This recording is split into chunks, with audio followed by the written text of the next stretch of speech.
My name is Natalie Chin. I'm 35 and the founder of Stratus Innovations in Seattle. For most of my life, I was the sibling no one noticed, the one dismissed, underestimated, and overlooked. I thought my sister's wedding might finally be different. Spoiler alert, it wasn't. Just 2 weeks after signing a $30 million contract with my future brother-in-law's firm, I was seated at a cramped table beside the kitchen doors, wedged between stacks of catering trays. While the ballroom rang with laughter and the clink of glasses over shiny new business deals, I ate dinner in the shadows. And when I realized my sister Emily had personally approved that seating chart, something inside me cracked. If you've ever built success from the ground up, only to watch your family act as if it never happened, stay with me. This isn't just about a bad seat. It's about deciding your worth, even if that means walking away. And if stories like this strike a chord, like, share and subscribe. That's how these conversations stay alive. Let's get into it. I truly believe this wedding might prove I mattered to them. It didn't. The invitation had been sitting on my kitchen counter for 3 days, half buried under a grocery list and an old condo flyer. I only found it while decluttering. Heavy ivory cardstock, copper foil lettering, elegant script. Mr. and Mrs. David Chin request the honor of your presence. At the marriage of their daughter, Emily Chin, to Mr. Jonathan Blake. My chest tightened. The ink was barely dry on my company's $30 million contract with Blake Enterprises. And yet I was reading that invitation like a distant acquaintance. I dropped the envelope back onto the counter, arms crossed, bracing against old memories. Barkley graduation day. My parents missed my speech because Emily had a tennis tournament. They arrived just as the crowd was leaving. Mom waved like she'd been there the whole time. I looked at the RSVP card, only accepts or declines. No personal note, no hint of where I'd sit. I set it down and walked away. Not today. By mid-afternoon, I buried myself in work. My team at Stratus Innovations had just wrapped beta testing on our new cloud-based logistics platform. Ethan, my co, flagged investor updates that normally I'd answer in minutes. But my mind kept drifting back to that invitation. Then my phone buzzed. "Hey, Natalie," my mother's voice crackled through the speaker. "Did you get the invitation?" I pinched the bridge of my nose. "I did." "That's wonderful." Emily must be thrilled. "I noticed there's no seating chart," I said lightly. Silence stretched. Finally, "Oh, well, we're still sorting things out." You know how big weddings are. Just come and behave, Natalie. Behave, as if I were the family's ticking time bomb. I hung up before my patience snapped. That night, as I microwaved leftover pad thai, my phone lit with a FaceTime ring. Jake's smile filled the screen, slightly pixelated, still warm. "Hey, stranger, you look tense." I held up the invitation. "Guess he's getting married." His eyebrow lifted. "You going?" I sighed. "If I skip, they'll just say I'm distant." "Then I'll go as your plus one," Jake said softly. My chest squeezed. "Yeah, I'd like that." The next morning, before I could back out, I checked accept with pleasure, sealed the envelope, and dropped it into my building's mail slot. That afternoon, while working in my office overlooking Lake Union, another text came in this time. From Emily. "Thanks for coming, Nat. Really appreciate it." I stared at the message, hope sparking against the ache. You'd think landing a $30 million deal would finally make them see me. You'd be wrong. The Blake estate looked straight out of a magazine. Perfect gardens, marble fountains, endless manicured lawns. I stepped out of my silver Eve, smoothed my emerald dress, and tried to radiate calm. Jake adjusted his blazer at my side. "This is a lot," he muttered, watching guests in pastel suits sip champagne. "Classic Blake extravagance," I replied with a forced smile. Inside, my stomach churned. The invitation had said garden party, but stepping into the courtyard lit by imported roses and golden-up lighting, it was clear those words were code for opulence. I spotted my parents by a linen-draped bar. My mother's eyes widened at the sight of Jake. Her gaze skimmed my dress like she was critiquing decor. "You came," she said, brushing a dry kiss across my cheek. "And who's this handsome man?" "Jake Morales," he said warmly, offering his hand. Her smile thinned. "Likewise." Before I could speak, she looped her arm through mine and guided me toward a marble fountain. "Your father's talking with Jonathan. You should say hello." Jonathan Blake stood surrounded by guests, polished in a navy suit. When he saw me, he reached out. "So, you're the mind behind Stratus Innovations." A flush rose in My neck. Yes, thank you, Mr. Blake. Please call me Jonathan. His eyes lingered, sharp but not unkind. Claire speaks highly of your team. The rollout's already making waves. Before I could answer, my mother's brutal laugh. Cut in. Natalie's always been our little computer whiz. But Emily, well, she's really shining in the family business. Jonathan frowned. Funny Emily never mentioned her sister runs straightest. I glanced toward Emily across the courtyard. She caught Jonathan's look and drifted over. Didn't seem relevant, she said breezily, giving me a one-armed hug. She's busy with her tech stuff? Tech stuff? I muttered. Jonathan's brow rose, but he let it drop. Just then, Tara floated in wearing blush silk, sparkling in the sunset. Natalie, you made it? She air-kissed me, eyes darting to my emerald dress. Practical choice, I forced my smile. You look beautiful, too. If you've ever felt invisible in spaces you helped create, stay with me. What happened next at that wedding shifted everything. Jake's hand pressed gently to my back, steadying me. Jonathan steered the talk back to business. We're already seeing efficiency gains. Tell me about your development process. I steadied my voice. I built Straightest from the ground up, no family backing. Just me. The words landed like a quiet grenade. Silence stretched until Jonathan nodded slowly, respect flickering. In his eyes, my father cleared his throat, downed his drink. My mother scrambled for small talk, pointing at flower beds as if her life depended on it. But the truth was out now. Later, as Jake and I drifted toward the valet line, he leaned close.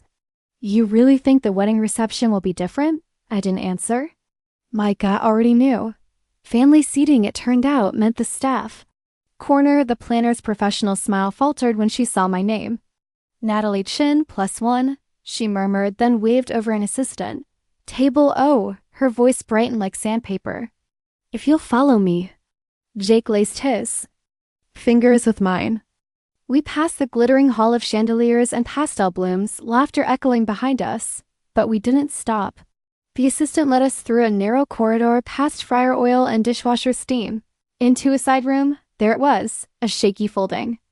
Table draped with limp white linen, 2 metal chairs beside tubs of dirty glasses. You're kidding, I whispered. The catering manager, older and apologetic, shook his head. I'm so sorry, last-minute changes. The bride insisted. Jake's jaw tightened. This is ridiculous. Before I could speak, a voice chimed. Behind us. Well, everything all right here? Tara leaned against the doorway, champagne in hand, her sugary smile sparkling under fluorescent light. There's been a mistake? Jake said sharply. Natalie's the bride's sister. Tara's grin never wavered. We had to prioritize Dad's business partners, close friends, you understand. My mouth opened, but words stuck. Behind her, I spotted Emily at the edge of the grand hall, watching and doing nothing. Humiliation hit me like a slap. I'm your sister, I managed, my voice sounding like it belonged to someone else. Tara only tilted her head. Which makes you extended family now, I suppose. Jake stepped toward me, but I pressed a hand against his chest. Not here. Not now, I need a minute. His gaze darkened, but he nodded. I'll wait outside. I slipped away, ducking into the nearest bathroom, a single-stall powder room off the corridor. I locked the door, sank onto the closed toilet lid, and pressed both palms to my eyes. The tears came anyway. They weren't just for today. They were for 35 years of neglect, my 10th birthday forgotten, my Barclay graduation. Dismissed, every milestone overshadowed, minimized, twisted so Emily could shine brighter. And now, here I was again, alone. Staring at cracked tiles, something inside me split clean down the middle. Enough. I grabbed my phone. Scrolled until I found Ethan's name and hit call. He picked up immediately. Natalie, everything okay? I thought you were at the wedding of the century.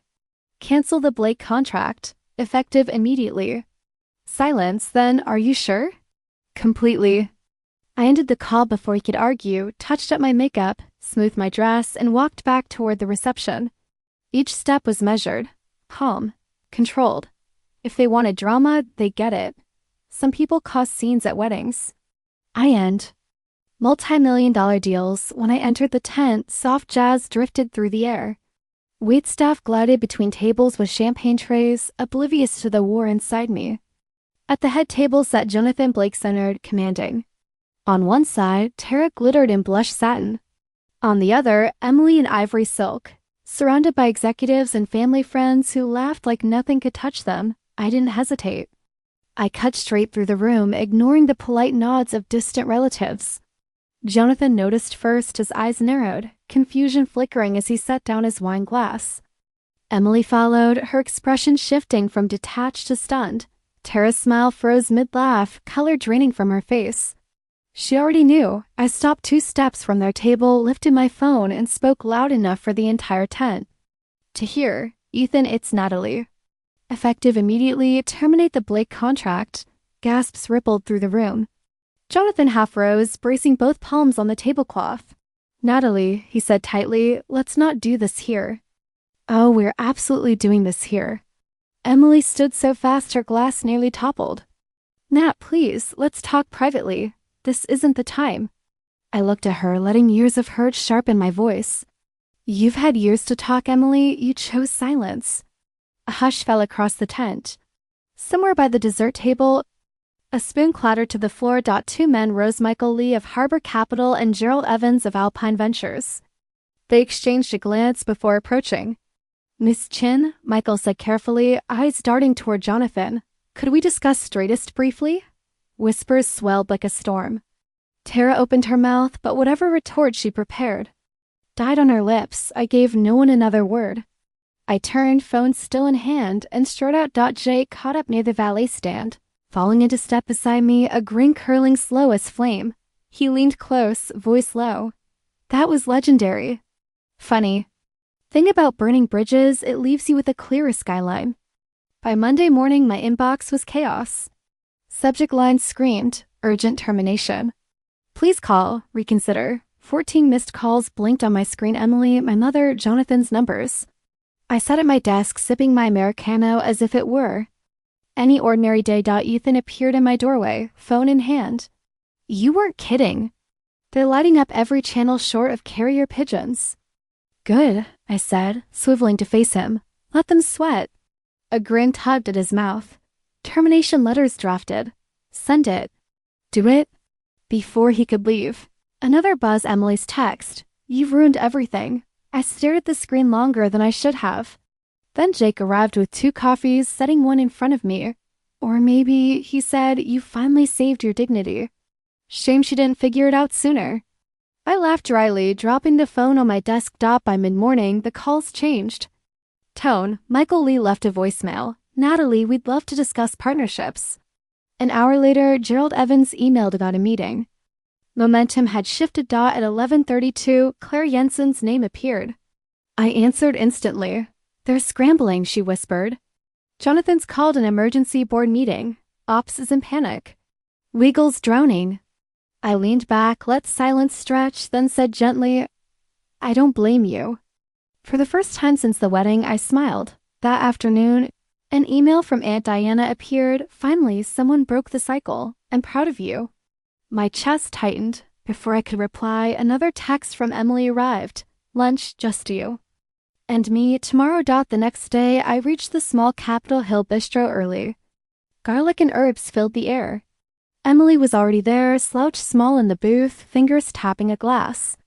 When she saw me, her face cracked. You wanted to talk, I said, folding my hands. She drew a shaky breath. I was jealous, always.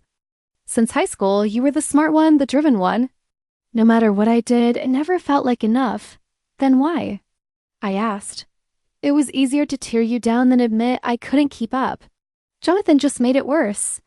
That's not my burden anymore, I said evenly. Emily flinched. Is there any way to fix this? Maybe, but it starts with you fixing yourself. I'm done carrying your insecurities. She nodded, eyes wet. I deserve that. You deserve a chance to do better. What you do with it, that's on you. Outside, Jake pulled up, sunlight in his smile. Ready to go? That night, Aunt Dinah's email landed. Dinner next week. Just us girls. You've earned it, I looked. Out over Seattle's summer skyline, thinking, maybe the best seat at the table is the one I built for myself. For the first time in years, I wasn't dreading a family dinner. Betrayal still lingered, but it no longer defined me. Self-respect had taken its place. Boundaries were redrawn, because when injustice collides with resolve, even the most gilded tables can be overturned. And if you've ever been overlooked or underestimated, I want to hear your story. Tell me how you reclaimed your worth. Remember this, protecting your peace isn't selfish. It's survival.